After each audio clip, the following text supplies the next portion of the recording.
for the invitation to be a speaker at the Economist Forum today and to speak about the future of money.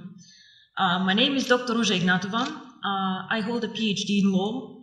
I have always been very interested in financial services and worked about 6 years with McKinsey in Eastern Europe, actually when the crisis hit us really, really bad. I was spending my time in Russia with Sberbank, and it was an interesting time. I want to speak today about, as I said, the future of money, the future of payments, and I am, how to say, a bit sad to listen to the speaker before me, who are having such a gloomy outlook, focusing on all the issues that the region faces, and showing us a future where we have to do a lot of catching up in Eastern Europe, a lot of work, a lot of tasks, a lot of issues. So I would like to take a bit of a different approach. I would like to show people that Eastern Europe can innovate, that Eastern Europe can bring growth, that we are not just a follower country catching up, but actually that we also can show the world that we can do a lot. Our company, which is very young, 1.5 years old, actually writes history currently with cryptocurrency. OneCoin currently reached a market capitalization of $1 billion 3 days ago, which makes me extremely proud. And we have a network of 650,000 users, over 190 countries, and we come from Eastern Europe. We started actually in this country, we had the idea in this country, and we do not only describe the future of money, actually we take a very active approach of shaping the future of money. So, Southeastern Europe is a very good place to live, and I'm born here. I have been not raised here the whole time, but I feel home here. But however, even we cannot take an isolated approach and see ourselves as an own microcosmos. The world is getting smaller and smaller. We are living in a world with globalization. Technology is developing at a speed that makes me dizzy sometimes, seeing what happens around us. And all the innovative companies like Facebook, Google, Apple, all of them, unfortunately, are either not even coming from Europe, or like we are just a follower and just saving all our money in Eastern Europe, which is a lot of money for us to go and to buy the newest iPhone outside. So with globalization, the world becomes much smaller, much more transparent, and the needs of consumer and of companies actually change a lot. We have a lot more needs for cross-border transactions. Even as a simple customer, I have to do a lot of shopping, a lot of things outside my country. So of course, this is a need that we need and we have to address with a company. So what is the future of money? In my opinion, the future of money, or a big part of the future of money, will be outside the banking system as we know it today. Traditional businesses either will change or new entrants will come in the market. One of the most spectacular entrants that I've been following now for about 5 years is Bitcoin.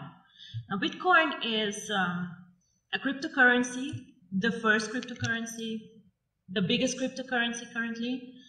And these people who created Bitcoin, nobody officially knows who they are, have my fullest respect for the innovation, disruption, and value creation that they actually did to the financial market.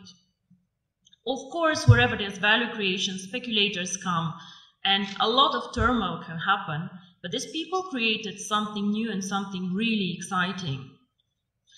Bitcoin and the blockchain technology, which makes financial services independent from governments, independent from regulators even, and independent from banks as we know them, already starts changing the world we live in.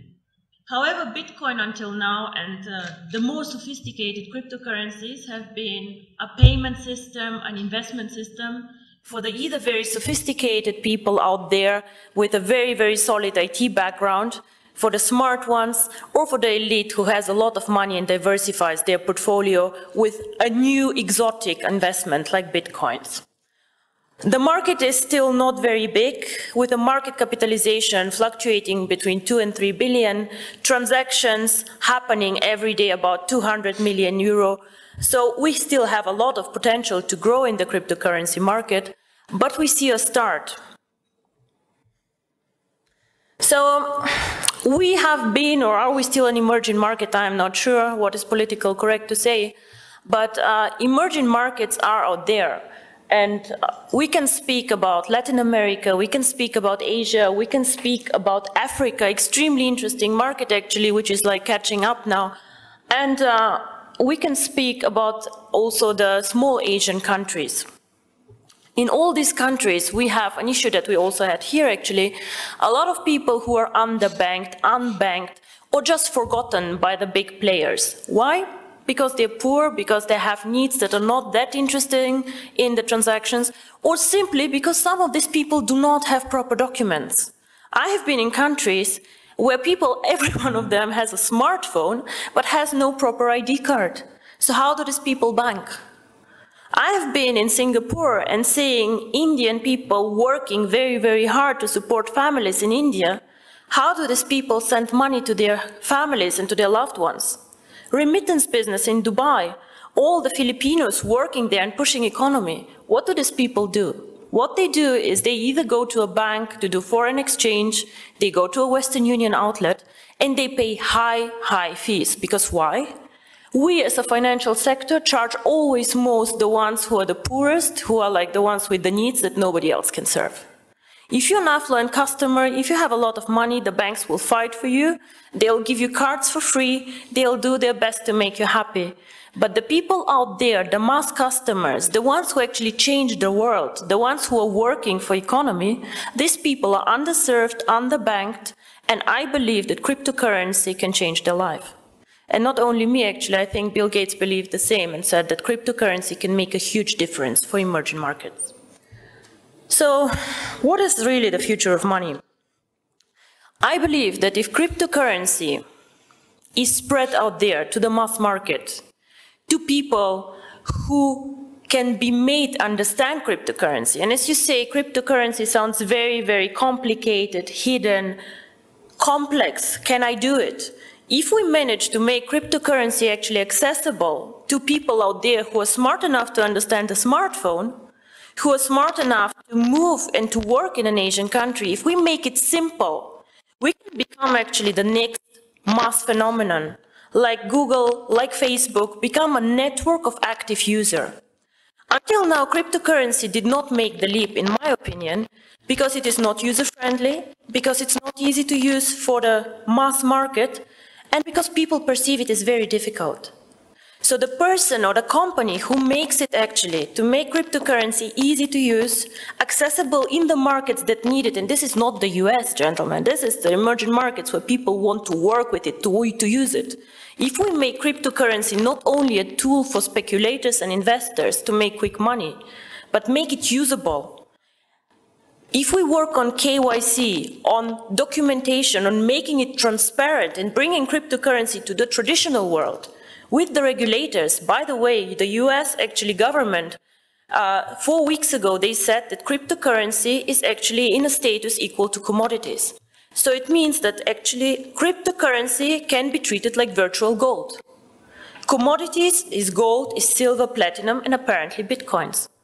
So the future of money can be searched, I think, outside the banking system because we are still more flexible. We do not fight the issues that the banks have.